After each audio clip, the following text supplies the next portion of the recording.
Okay guys, eggless quiche. Not only is it an oxymoron, it's actually a thing, and it's delicious, and it's super easy to make, full of protein, great for your next brunch or even just a meal prep throughout the week. If you want to see how to make it, keep on watching.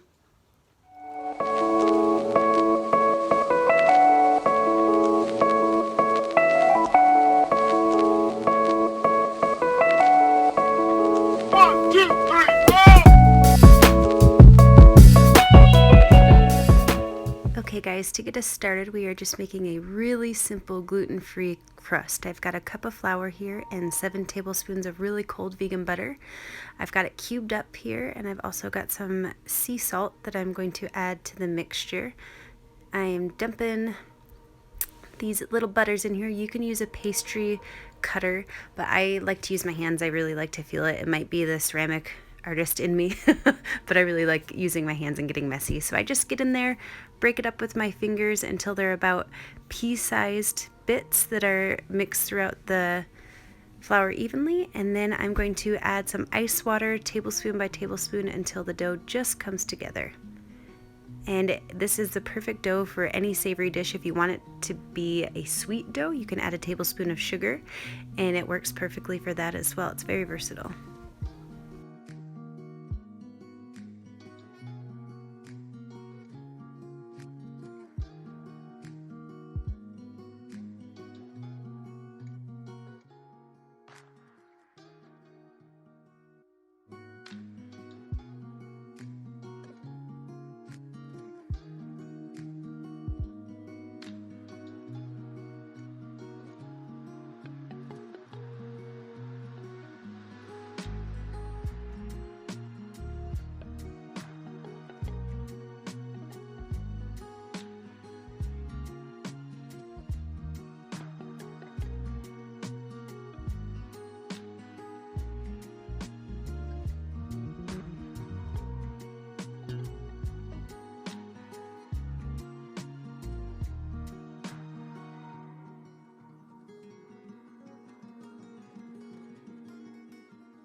Okay, once our dough just barely comes together, I'm going to roll it into a ball and then wrap it up tightly in some saran wrap and make it a kind of like a hockey puck shape and throw it back in the fridge for at least a half an hour. That's going to chill out our butter and help it to be a really, really nice and flaky crust. So once we've let it chill for about a half an hour, I am going to roll it out incredibly thinly as I can get it, and place it into a buttered 9-inch pie pan. So this is me just flipping it over. I'm going to put the pie pan on top and then flip it. This is kind of a crumbly crust, so this is the best way to get it on there, in my opinion. And we're just going to push everything around, get it nice and filled in, push together those gaps if there are any, and then we're going to blindly bake it for 15 minutes at 350. This will make it so we don't have a soggy crust.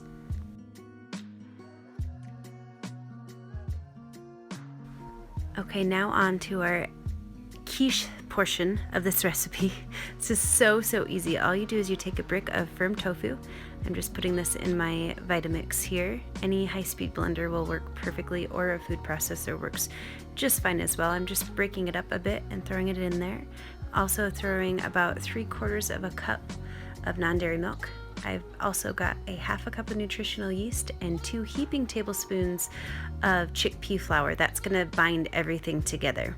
And as far as spices go, I've got turmeric, sea salt, onion powder, roasted red pepper flakes, black pepper, and the star of our seasonings, kalonamic or black salt, which is a sulfured flavored salt. It really helps give a very eggy taste to this whole dish. So if you can't find it, look on Amazon. It's totally worth it if you make any sort of tofu scramble of any kind. It's delicious. Can't say enough good things about it. But moving on to our quiche. I have got our par-baked pie shell here. I'm adding some red onion and a clove of garlic that I've sauteed just a little bit to soften in olive oil. Pouring that into the bottom of our pan here. Again, I will leave all the items that I use and the amounts in the description box below. I'm also adding a bit of diced tomato from my garden because we still have oodles of those. And then I am going to add a small leek. This flavor is so yummy. It's a very like mild onion type flavor. It has a really nice texture. It cooks up really nicely. So I'm just gonna slice this into decent sized chunks and put that along the bottom as well. We're gonna pour our egg mixture over all of this so it'll get nice and mixed in when we bake it.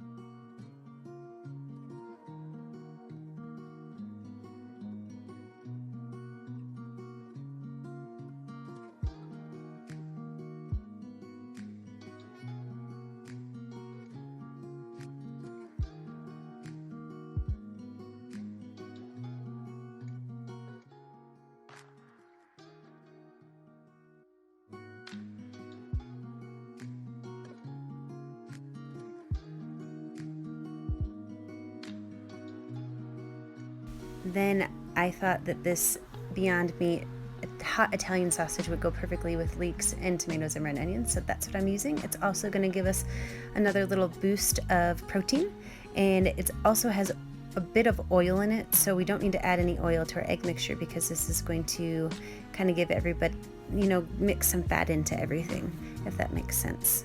So I'm just dicing that up pretty thinly. I'm going to put that around in our pie dish as well.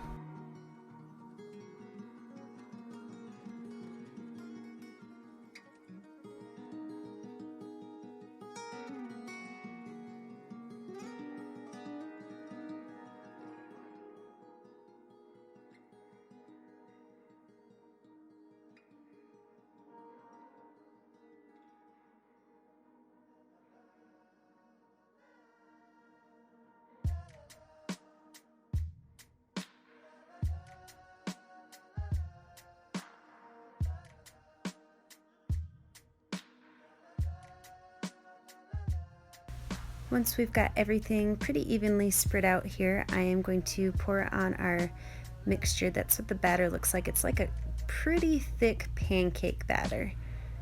Just gonna pour that on top and spread it with my spatula. And we're going to top it with some sliced tomatoes and onions and leeks just to make it really pretty and to get another little hit of veggie flavor on top. Once that's all put together, I will put it in an oven at 350 uncovered for about 55 minutes. You want the top to be a little bit browned and you don't want it to look really jelly. You want it to look set. I'll show you what it looks like in just a moment.